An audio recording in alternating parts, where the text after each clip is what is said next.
कैसे हो my dear student? मस्त होंगे, मजे कर रहे होंगे और अभी बोर्ड एग्जाम की तैयारी कर रहे होंगे। ठीक है, अभी फरवरी हो चुका है और फरवरी भी 12 फरवरी के आसपास मैं रिकॉर्ड कर रहा हूँ क्लास, उस समय 12 फरवरी हो गया है। और मैं जहाँ तक सोचता हूँ कि आपके एग्जाम में बहुत कम टाइम बचा है अब, तो आप बहुत खुद पढ़े होंगे क्लासों में और खुद पढ़े होंगे स्टडी में, और एक दंगल सा मचा होगा और वो दंगल किसका होगा? स्टडी का होगा। तो चलते हैं आगे। अपन चैप्टर नंबर 9 पढ़ रहे थे। चैप्टर नंबर 9 में मैं आज बताता हूँ आपको क्वेश्चन नंबर 5।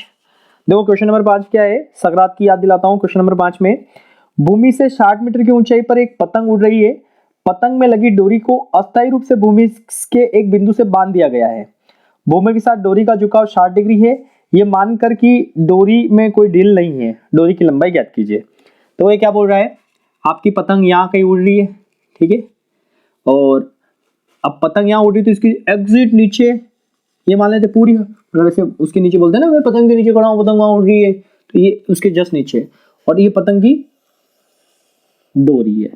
ठीक है, ये पतंग की क्या है? डोरी। ठीक है, तो ये इस तरह से एक शेप बन गई।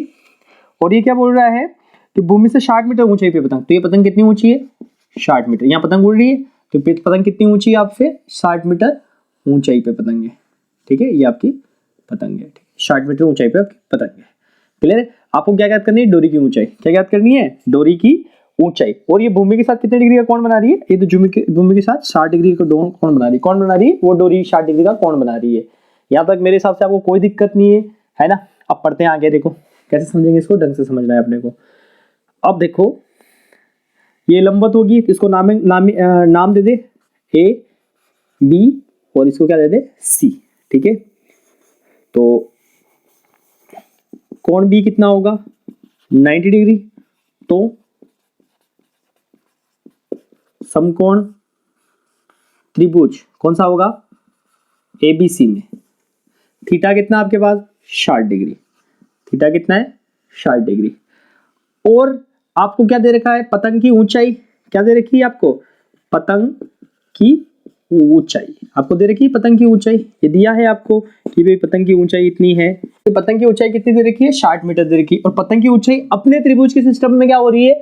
लंब हो रही है। क्या हो रही है? अपने लंब बीसी, जो कितनी है? 60। अपने को क्या ज्ञात करना है? डोरी की लंबाई। क्या ज्ञात करनी है? डोरी की लंबाई। और डोरी की लंबाई क्या है अपने लिए? ऐसी, जो अपने त्रिभुज में क्या है? कर्ण। क्या है? कर्ण। ठीक है, कोई दिक्कत नहीं है आपको। अब आप सोचो, ऐसा त्रिभुज लाओ, ऐसा त्रिकोणमितीय अनुपात ढूंढो जिसमें कर्ण भी हो और लंब भी हो। क्या हो? कर्ण भी हो और लंब भी हो। तो अपन सोचेंगे सर अपने को बिल्कुल आता है, लाल कक्का याद करो। तो लाल कक्का में कर्ण और लंब कहाँ रहे? तो भाई पहले में आ रहे साइन थीटा में। तो अपन क्या लगाएंगे? हम जानते हैं कि साइन थीटा बराबर क्या होता है? लंब बटा कर्ण। साइन थीटा बराबर क्या होगा? देखो लंब बटा कर्ण। देखो आपको ढंग से पढ़ना पड़ेगा, थोड़ा सा त्रिकोणमितीय सारणी तो अच्छे से देखनी ही पड़ेगी, त्रिकोणमितीय अनुपात देखने पड़ेंगे, तो आप इजी विन कर लोगे। साइन थीटा, अब देखो थीटा की वैल्यू कितनी है अपने पास? थीटा की वैल्यू 60 डिग्री मान रख रहे हैं, तो थीटा बराबर 60 डिग्री। लंब कितना आपके पास? जी सर लंब है 60 मीटर। कर्ण कितना आपके पास? सर कर्ण ज्ञात कर रहे हैं ऐसी। ठीक है, अब देखो साइन 60 की वैल्यू कितनी होती है? साइन 60 की वैल्यू कितनी होती है? तो आप अगर आपको सारणी याद होगी, देख लो सारणी याद होगी तो आपको पता होगा कर्ण 60 की वैल्यू होती है √3/2 बराबर क्या आएगा? 60 मीटर बटा ऐसी। अब आप जानते हो सर इसको क्रॉस गुणा कर सकते हैं अपन। जी करिए क्रॉस गुणा, तो क्या आ जाएगा? ये ऐसी यहाँ आ जाएगा, ये √3 ऐसी की जगह ले लेगा। ये 60 मीटर तो है, ये ऐसी की जगह √3 ले लेगा, और ये 2 ऊपर आ जाएगा, गुणे में आ जाएगा। यहां तक कोई दिक्कत नहीं है आपको। ठीक है, आगे इसको कंटिन्यू करें तो क्या आएगा? ऐसी बराबर, अब देखो 60 दूनी 120 मीटर बटा क्या है? √3। और मैंने आपको क्या बोला था? मैं बता रहा हूं ना, बट्टे में रूट नहीं रख सकते हैं अपन, तो अपने को क्या करना पड़ेगा? परिमेयकरण। और परिमेयकरण क्या करते हैं? जो रूट में संख्या होता है उसका गुणा भाग कर लेते हैं। तो √3 है, देखो और आगे कंसेप्ट है परिमेयकरण करने का। अगर √3 + 1 होता तो √3 - 1 का गुणा भाग करते, वो बड़ा कंसेप्ट है, जब भी देखेंगे उसको देख लेंगे। अभी इतना ऐसा समझना है कि अगर बट्टे में केवल रूट है और उसके अंदर एक सिंगल संख्या है तो उसका ऊपर नीचे गुणा कर देंगे। तो देखो ऊपर भी मैं गुणा करूंगा √3 का, नीचे भी मैं गुणा करूंगा √3 का। परिमेयकरण करते हैं। क्या करते हैं? परिमेयकरण। तो आपके एसी की वैल्यू कितनी आ जाएगी? देखो ये 120 मीटर तो है, ये ये √3 अलग से 8 हो जाएगा। देखो √3 गुणा होकर क्या हो जाएगा पूरा 3। अब 3 एकम 3, ये कितनी बार, ये चल जाएगा 3 चौके 12, 40 बार। तो अपना AC की वैल्यू कितनी आ जाएगी 40√3 मीटर। मतलब पतंग की ऊंचाई कितनी है 40, अतः लिख लो चाहो तो, अतः पतंग की डोरी की लंबाई, पतंग की डोरी की लंबाई कितनी होगी, डोरी की लंबाई 40√3 मीटर। आपका क्या हो गया आंसर। क्वेश्चन नंबर 6 क्या है अपने पास, क्वेश्चन नंबर 6 कुछ इस प्रकार है कि 1.5 मीटर लंबा एक लड़का 30 मीटर ऊंचे भवन से कुछ दूरी पर खड़ा है। जब वह ऊंचे भवन की ओर जाता है तब उसकी आंख से भवन के शिखर का उन्नयन कोण 30 डिग्री से 60 डिग्री हो जाता है। तो बताइए वह भवन की ओर कितनी दूरी तक चल के गया। मतलब एक 1.5 मीटर लंबा लड़का, एक भवन है 30 मीटर ऊंचा, कितना ऊंचा है 30 मीटर ऊंचा, ठीक है। अब उसकी ओर कुछ चल के जाता है, उसकी ओर कुछ दूरी चल के जाता है, मतलब इतना चल के चला गया वो, ठीक है। तो पहले ये अपन उसके सर को और ये जमीन समांतर होगी, तो अपन क्या करें, ये जो शिखर जो है ना भवन के शिखर का, इसका पहले कोण कितना था 30 डिग्री, कुछ चल के गया तो अब कितना हो गया ये 60 डिग्री हो गया, ठीक है। लड़का 1.5 मीटर लंबा है, नाम दे दो इनको A B C D E F, कोई दिक्कत नहीं यहाँ तक, और इसको F के बाद G कर दो, ठीक है। क्लियर है यहाँ तक। अब अपने को ज्ञात करना है कि वो लड़का कितना चल के गया है, ये दूरी ज्ञात करनी है अपने को, लड़का कितना चल के गया है, ठीक है। तो देखो यहां से समझो इस क्वेश्चन को ढंग से, अब समझने वाली बात है, अपने को ये दूरी ज्ञात करनी। क्या इस सूत्र से अपन ये पूरी दूरी ज्ञात कर सकते हैं। आप बोलोगे बिल्कुल सर, ये 90 डिग्री है तो ये भी कितना होगा 90 डिग्री होगा, बिल्कुल होगा, क्योंकि समांतर, देखो एकांतर कोण नियम होता है, ये समांतर है तो इनके ये कोण भी समान होंगे, कोई तिरक रेखा काट रही है तो अपने को सिंपल से समझना, ये 90 डिग्री तो वो भी 90 डिग्री, ठीक है। अब अपन क्या करेंगे, अपने पास AGFC बराबर कितना है 1.5 मीटर, क्यों है, लड़के की लंबाई है ये जो अपने को क्वेश्चन में गिवन डेट है दिया है। अपने को ज्ञात क्या करना है, देखो अपने को ज्ञात करना है कितना दूरी चला, मतलब CD कितना ज्ञात करना है, CD ज्ञात करना है आपको, ठीक है। याद तक मेरे हिसाब से कोई दिक्कत नहीं है आपको, ये है। और अपने को एक चीज और दे रखी है, A से लगा के B तक की दूरी कितनी दे रखी है 30 मीटर दे रखी है। तो आप बताओ G से B तक की दूरी कितनी होगी, तो आप बोलोगे सर G से B तक की दूरी, चित्र से अपने को स्पष्ट लग रहा है कि AB में से मैं AG घटा दूं तो GB की दूरी हो जाएगी। देखो ये दूरी माइनस होगी ना टोटल में से, ये 30 मीटर तो यहां से लगा के यहां तक का है, ठीक है। तो कितनी हो जाएगी GB की दूरी 30 मीटर माइनस 1.5 मीटर, 30 में से 1 गया तो 29, 29 में से 0.5 गया तो 28.5 मीटर, कोई दिक्कत नहीं यहाँ तक। अब 2 त्रिभुज लेने पड़ेंगे, एक त्रिभुज इसको लेंगे, एक त्रिभुज इसको लेंगे, फिर अपना काम आराम से हो जाएगा। दोनों में अपन आधार और लंब लेंगे, ठीक है ना, क्योंकि कॉमन यही आ रहा है ना, अपने को यहाँ पे थोड़ा रिलेशन ला के चलना पड़ेगा, है ना। अपन देखेंगे दोनों में कॉमन क्या आ रहा है भाई, लंब तो अपने को पता है, और ये आधार अगर दोनों में ज्ञात कर ले तो अपन, तो एक छोटी सी बात बताओ, अगर आपको G से C तक का आधार पता हो और G से D तक का पता हो तो आप ये CD तो आराम से निकाल पाओगे ना, कोई डाउट ही नहीं होगा मेरे हिसाब से। तो अपन यही ज्ञात करने की कोशिश करेंगे। तो पहले समकोण त्रिभुज किसकी बात करें, बड़े वाले की बात कर ले, तो समकोण त्रिभुज CGB के लिए, समकोण त्रिभुज CGB में थीटा कितना है, बड़े त्रिभुज की बात करें CGB, बड़े त्रिभुज की बात कर रहे हैं ना, इसको भी हटा दो, बड़े त्रिभुज की बात करें CGB है ना, इस छोटे त्रिभुज को भूल जाओ, अभी जैसे मिटा देता हूं आपको, भूल जाओ, बड़े त्रिभुज की बात करें CGB, थीटा कितना है 30 डिग्री। अब इसका आधार कितना है, बताओ आधार कितना है, सर आधार होगा C से G, CG, ठीक है, आधार कितना है CG।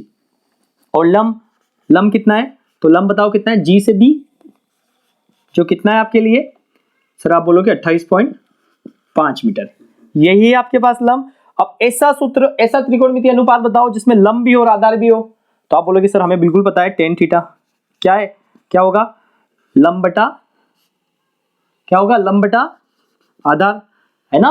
अब मान रखें अपन, तो चलो मान रखें tan थीटा की वैल्यू कितनी है 30 डिग्री बराबर लंब कितना है, तो आप बोलोगे सर लंब है 28.5 5 मीटर। आधार कितना है सर सी जी, कितना है आधार सी जी। देखो त्रिकोणमिति सारणी देखो आपकी, देखो देखो देखो देखो त्रिकोणमिति सारणी आपको फ्लैश हो रही होगी स्क्रीन पे अभी, है ना, फ्लैश हो रही ना। तो tan 30 की वैल्यू कितनी है बताओ इसमें, 1/√3 कितनी है 1/√3। तो tan 30 की जगह क्या लिख लूंगा मैं 1/√3 बराबर कितना हो जाएगा 28.5/CG। कोई दिक्कत। अब क्रॉस गुणा करेंगे अपन, क्रॉस गुणा किया तो CG की वैल्यू कितनी आ जाएगी, CG की वैल्यू आ जाएगी 28.5√3 मीटर। ठीक है ना। तो ये किसकी वैल्यू है CG की, किसकी वैल्यू है CG। अरे नालायको ढंग से पढ़ लो, देख लो CG की वैल्यू कितनी है 28.5√3 मीटर। ठीक है। अब देखो अपन ने क्या याद कर लिया, C से लगा के G तक याद कर लिया। अगर अपन अब वो जो त्रिभुज अपन भूले थे ना उसको फिर याद कर लो, है ना। क्या सर भुला रहे हो, याद कर रहे हो। देखो ये DGB, इसमें क्या याद कर लें, ये दूरी याद कर लें। अब दूसरी स्थिति क्या बन रही है, अब समकोण त्रिभुज कौन सा वाला, समकोण त्रिभुज कौन सा वाला है, समकोण त्रिभुज ये DGB में थीटा कितना है इसमें सर 60 डिग्री है ना। इसमें लंब कितना है, तो लंब सेम आएगा, GB कितना आएगा 28.5 मीटर। और आधार इसमें कितना आएगा सर, ये कितना आएगा, ये क्या है GD, कितना आएगा GD। और GD कितना है ज्ञात करना है अपने को, अपने पास कुछ पता ही नहीं है तो इसको ज्ञात करेंगे। ठीक है। हाँ, अब ऐसा त्रिकोणमितीय अनुपात बताओ जिसमें लंब भी हो और आधार भी हो। तो सर आप बोलोगे सर हमें पता है, वो क्या है tan थीटा। tan थीटा क्या होगा लंब बटा आधार, और tan थीटा कितना है 60 डिग्री। तो tan 60 लंब कितना है, तो सर लंब है GB कितना है 28.5 मीटर। आधार क्या है सर बोलोगे GD।